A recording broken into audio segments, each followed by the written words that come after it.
And without further ado, let's get into Luke chapter 11. Good morning, everybody. Welcome back to the Morning Bible. We're diving straight into it today. Keep up. Chapter 11, verse 37 to 53. Yesterday we had a very short passage. Today we've got quite a long one. So I'll split it into two sections, and we'll talk about each section, and then try and tie it together a bit at the end. That's the plan. Let's go. 37. While Jesus was speaking, a Pharisee asked him to dine with him. So he went in and reclined at the table. The Pharisee was astonished to see that he did not first wash before dinner. And then the Lord said to him, "Now you Pharisees cleanse the outside of your cup and of the dish, but inside you are full of greed and wickedness. You fools, did not he who made the outside make the inside also? But give as alms those things that are within, and behold, everything is clean for you. But woe to you, Pharisees, for you tithe mint and rue and every herb, and neglect justice and the love of God. These you ought to have done without neglecting the others. Woe to you, Pharisees, for you love the best seat in the synagogue and the greetings in the marketplace. Woe to you, for you are like unmarked graves, and people walk over them without even knowing it."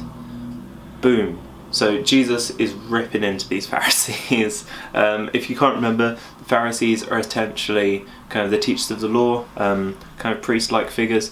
They are notorious throughout the Bible in the New Testament for being massive sticklers for the rules and obsessing over the laws more than they actually care about God. Their actual faith and love of God is very small, but their desire to sort of uphold all these rules and try and prove themselves as being really good guys is right up there. They have big egos often and are very keen to sort of put Jesus down and call Jesus out because he challenges them so much. And so Jesus goes to dine in the house of one of these Pharisees. The Pharisee invites him over. Jesus says, "Yeah, sure, I'll come along. This should be interesting." Jesus sits down to eat, and the Pharisee immediately criticises him for not washing before dinner. So where's this criticism coming from? Well, in the Old Testament we have a whole selection of laws that were given to the Jewish people that the Pharisees uphold. But this particular law, the law of sort of cleansing yourself before dinner, cleaning yourself, it doesn't specify what you clean. Jesus refers to a cup and a dish, but it could also mean, your hands or, any part of you, I don't know. It's not very specific, but we just know that the tradition is that they're supposed to clean themselves before dinner. You would assume that this comes from the Jewish teachings, but it doesn't.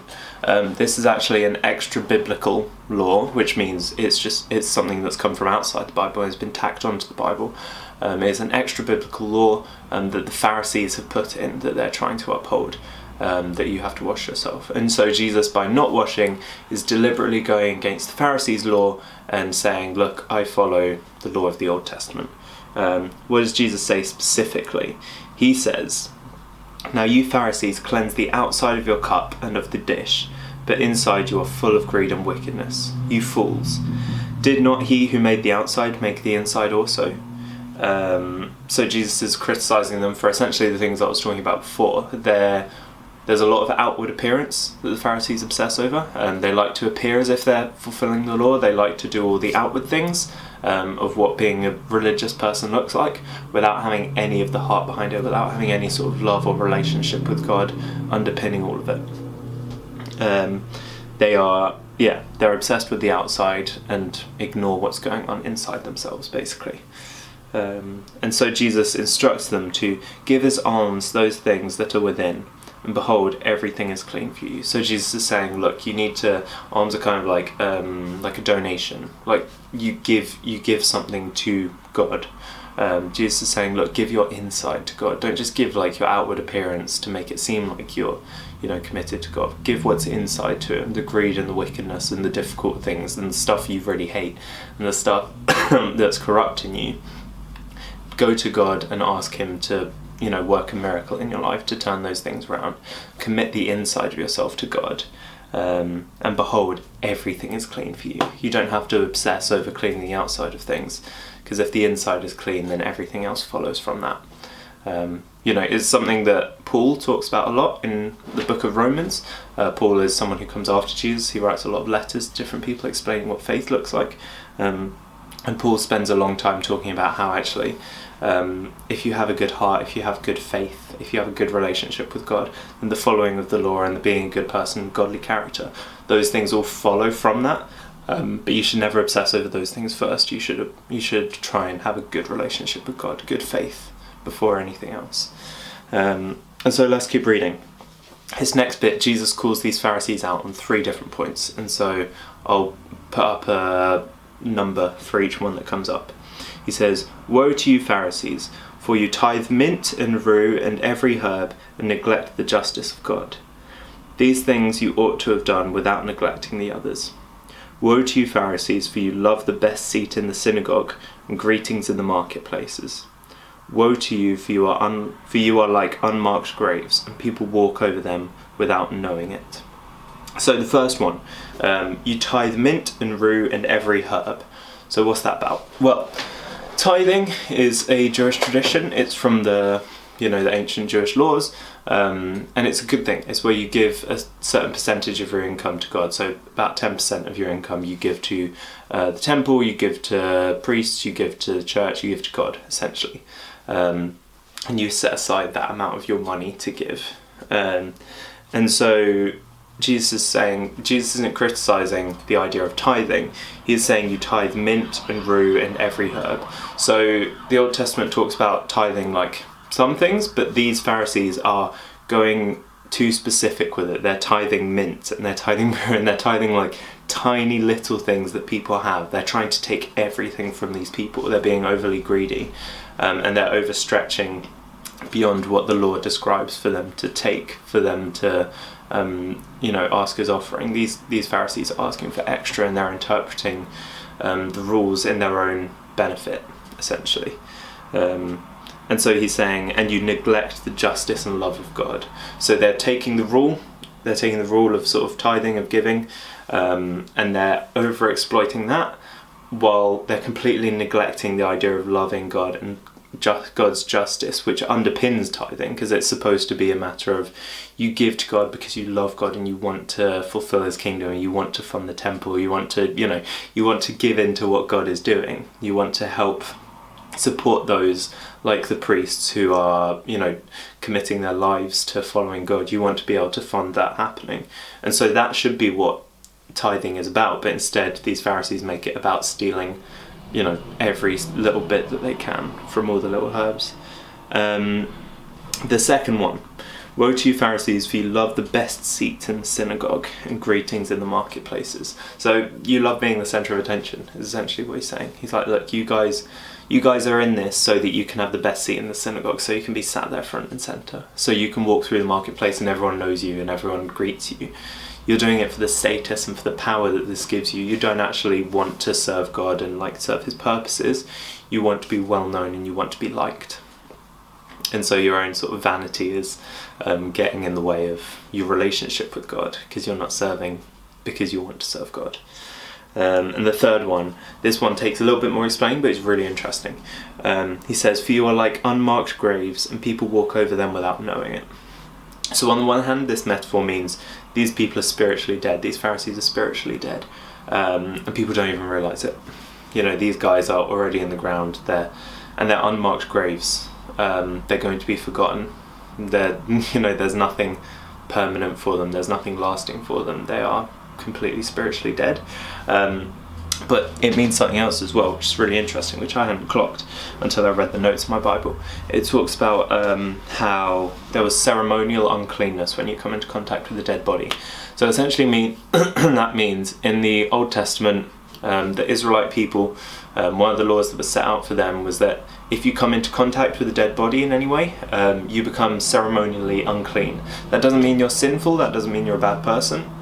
It just means that you're not able to go into the temple, you're not able to come into God's presence because you have this uncleanness about you. You need to do various sacrifices and ceremonies to get rid of that uncleanness. And so what Jesus is saying here is he's saying these Pharisees are unmarked graves that people walk over without knowing. So these Pharisees are unclean. They are, they are the dead body in this situation. They are the dead body that's passing on its uncleanness to those around them. But they're a dead body that's hidden.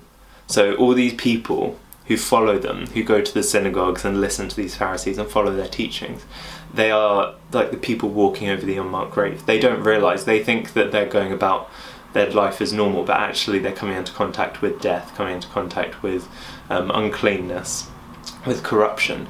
And so all of these people who follow these Pharisees don't realise it, but they're actually being corrupted and led astray by them. And so that's Jesus's sort of third criticism of the Pharisees. And so the passage goes on, there's more, because one of the lawyers answered him, "Teacher, in saying these things, you insult us also." So, before I read this bit, I'm going to put a little asterisk here. Lawyers back then is different to lawyers that we have now. When it talks about the lawyers here, it's specifically talking about people who are otherwise referred to as the scribes of the Pharisees. So these were people who studied the Old Testament law, specifically Jewish law, and they were the people who sort of knew all the details for it, had this encyclopedic knowledge, and would be supporting the Pharisees and upholding this law. They were sort of the experts on this law. They're not sort of lawyers that we have today where they deal with your wills and your estates and criminal law and stuff like that. They would to an extent, but it's much more of a religious focus to these guys. So essentially they're the Pharisees' best buddies. And one of the lawyers answered him saying, "Jesus, you're insulting us too. That's rude." And so here's what Jesus says to them. You'd think he'd be like, "Oh, sorry, I didn't mean to offend you." But Jesus pushes on and keeps going. He says, "Woe to you lawyers also, for you load people with heavy burdens that are hard to bear, and you yourselves do not touch the burdens with one of your fingers. Woe to you, for you build the tombs of the prophets whom your fathers killed. So you are witnesses, and you consent to the deeds of your fathers, for they killed them, and you build their tombs." "Therefore also the wisdom of God said, I will send them prophets and apostles. Some of them will kill and persecute, so that the blood of all prophets shed for the foundation of the world may be charged against this generation. From the blood of Abel to the blood of Zechariah, who perished between the altar and the sanctuary. Yes, I tell you, it will be required of this generation. Woe to you lawyers, for you have taken away the key of knowledge. You did not enter yourselves, and you have hindered those who were entering."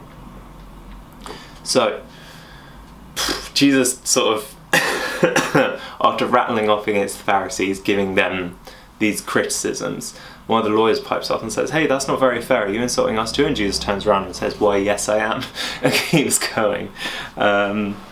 He's not necessarily insulting them, he's criticizing them. And they are insulted by it. And so what's the first thing he says? Well, he says, "You load people with burdens hard to bear, and you yourselves do not touch the burdens with one of your fingers." So it's quite a straightforward one. Jesus is saying, look, you take the laws that were written in the Old Testament, the laws of Moses, the Jewish laws, you take these and you tack on loads of extra things to them. You make them even harder to maintain. Like the thing about washing before dinner. It's not in the original texts. But it's been tacked on by people like these lawyers and more people. There are way more laws that they put on top of these things. And so he's saying you're making the burdens hard to bear. So the laws that were already difficult to maintain in the Old Testament, that people were failing to maintain, they've made these laws even more difficult, even harder to maintain. And he's saying, and you yourselves do not touch the burdens with one of your fingers. So you make it difficult for these people, but you don't do anything to help these people. You're not actually sort of reaching out with your resources, with your abilities to actually help out people when they're struggling, support your community, do anything like that to help people maintain these laws. You're just adding more difficulties for these people and stepping back and letting them fall short. And so, yeah, big criticism there right out of the gates. The second one's quite a long one. So Jesus says, "Woe to you, for you build the tombs of the prophets whom your fathers killed." So that first sentence essentially summarizes what Jesus is talking about here. He's saying all of these prophets from the Old Testament, all of these sort of figureheads. We talked about prophets before. They're the people who would have wisdom from God, insight from God, to be able to speak into their specific time. We tend to see it now as people who predicted things in the future, and that is true, but a big part of it was talking about their present culture, their present society, and having wisdom in that. And so all of these figureheads from the Old Testament who are like that, a lot of them were put to death, a lot of them were criticised, a lot of them were attacked, a lot of them were treated really badly during their lifetimes. And Jesus is saying, you are the exact people who were doing that. You are the children of the people who did that. Not even necessarily sort of in a genealogical sense, that they're like descendants of those people who attacked the prophets, but in a spiritual sense. He's saying, look, by rejecting me as I come now, you are doing the same thing that your ancestors did. You're putting to death the prophets and the people who God sent. You're just as bad as them. But the criticism goes further, because Jesus said, for you build the tombs of the prophets whom your fathers killed. He's saying you're sort of talking about these prophets now as these great prophets, these great figureheads, having all this wisdom, all this goodness, when your fathers killed them at the time. You refuse to recognize them when they were here, but after they've died and their words have been proved true, then you come and follow them, then you sort of build their tombs, then you do the nice things for these people. And Jesus is saying, look, by rejecting me now, you're doing the same thing again. You're letting history repeat itself here. There's a lot there. And he talks about one of the things that you might not have been so sure about was he said, so that the blood of all the prophets shed from the foundation of the world may be charged against this generation, from the blood of Abel to the blood of Zechariah, who perished between the altar and the sanctuary. So it's essentially saying from Abel, who is right at the start of the Bible, to the Hebrew Bible, the sort of Jewish texts. Abel, figurehead right at the beginning, Zechariah, figurehead right at the end. Jesus is saying from one end to the other, you shed their blood, you attacked these guys, you persecuted these guys. And all of that blood will be charged against this generation, will be charged against this group of people who reject me now. Jesus is saying, by rejecting me, all of the weight of that blood has been put onto you for this generation. So that's that one essentially. And so the last one, he says, for you have taken away the key of knowledge. You did not enter yourselves, and you hindered those who are entering. This echoes something that Jesus also says in Matthew, which I can't remember the exact wording of now on the top of my head. He's saying, essentially Jesus is saying, sorry, it was another bit of scripture that I tried to memorize, but we'll leave that for now. Essentially Jesus is saying, look, if you fall away from God's law and you teach other people to do the same, then you are going to be very low down in the kingdom of heaven. You're going to have real problems. He's saying you've taken away the key of knowledge. You did not enter yourselves, and you hindered those who were entering. So these lawyers have given people the law. They've given them, the written law, the instructions, but they've taken away the key, which is faith, which is loving God, loving your neighbour, doing, having a good heart inside yourself. They've taken away that key. They're not teaching people to do that. They're teaching people to follow all these rituals. And so by doing that, they're not going to enter the kingdom of heaven themselves, but they're also hindering other people from being able to do so, because they're not teaching these people that they need to put love at the centre of their lives. And so Jesus went away from there, and the scribes and the Pharisees began to press him hard and provoke him to speak about many things, lying in wait for him to catch him in something he might say. So Jesus finishes, he leaves, and all of the scribes and the Pharisees, the lawyers and the Pharisees, they press him hard. They're trying to catch him out from now on, because Jesus has just really upset them, essentially, by giving them the truth about the errors of their ways. Really good passage. Sorry, that's quite a long video. There was a lot in there. I hope you followed all of that. If you have any questions, feel free to shoot them my way, as always. I hope you have a wonderful weekend, a good Sunday, good restful Sunday, and I will see you all on Monday. Much love. Bye bye bye.